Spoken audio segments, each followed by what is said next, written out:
C'est encore, décidément... Tu es censuré. Donc les hommes politiques sont pris dans un double discours.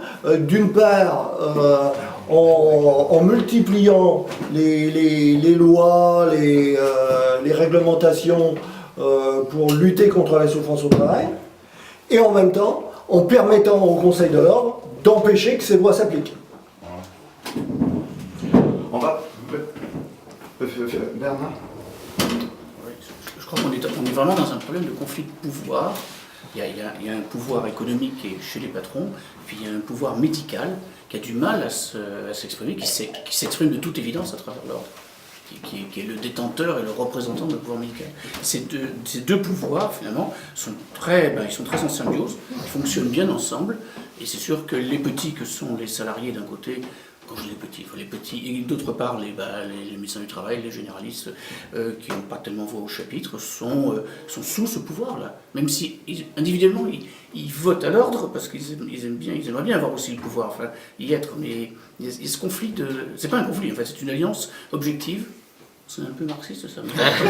C'est une alliance objective entre deux pouvoirs. Oui, voilà. tout à fait, oui. C'est très significatif d'ailleurs dans le procès de notre ami, dans les écrits, enfin dans les attendus du procès, il lui reproche non seulement ses certificats, mais il lui reproche aussi d'animer une structure syndicale de défense des salariés.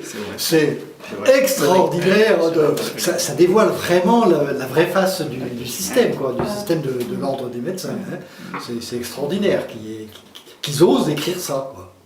On voit, c'est vraiment révéler leur position. Oui, mais moi, il y a un truc que je n'ai pas compris, c'est pourquoi nécessairement l'ordre des médecins, là, le comité, serait contre les salariés et soumis aux intérêts du patronat.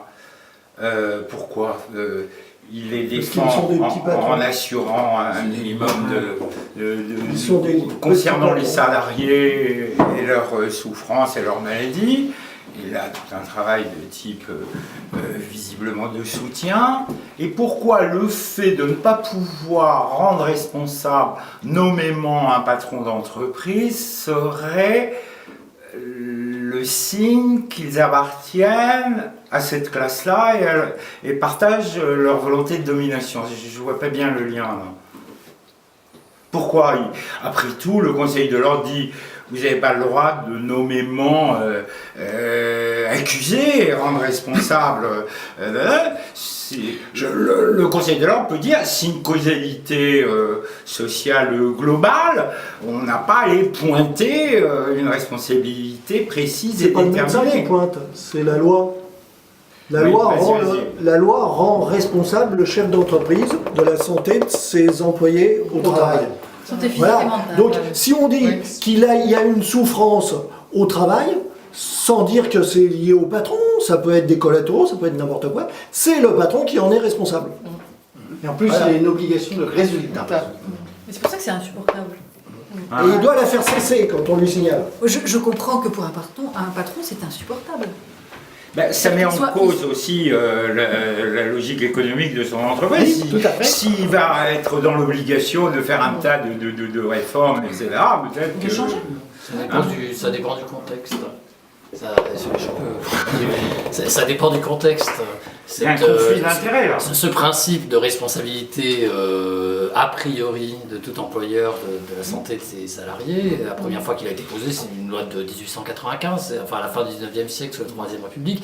Après, globalement, un gros siècle de montée de la révolution industrielle et de tout un tas de catastrophes où il fallait faire un procès au pénal, enfin c'était quasiment ingagnable contre un employeur lorsqu'il y avait un accident du travail. Cette loi a été adoptée dans un contexte hyper conflictuel. Elle a été immédiatement attaquée, s'est remontée jusqu'en cour de cassation, etc. Elle est devenue quasiment inopérante ensuite, enfin, on va dire à moitié ou aux trois quarts inopérante, quasiment jusqu'à la création de la sécurité sociale en 1945. Mais par contre, donc ça veut dire que, en effet, l'enjeu est énorme, là, pour le coup, pour répondre à ta question. Par contre, à partir de 1945, l'enjeu a été moins énorme, tout simplement parce que dans la représentation du fonctionnement de l'entreprise. Il y a eu un certain nombre de travaux scientifiques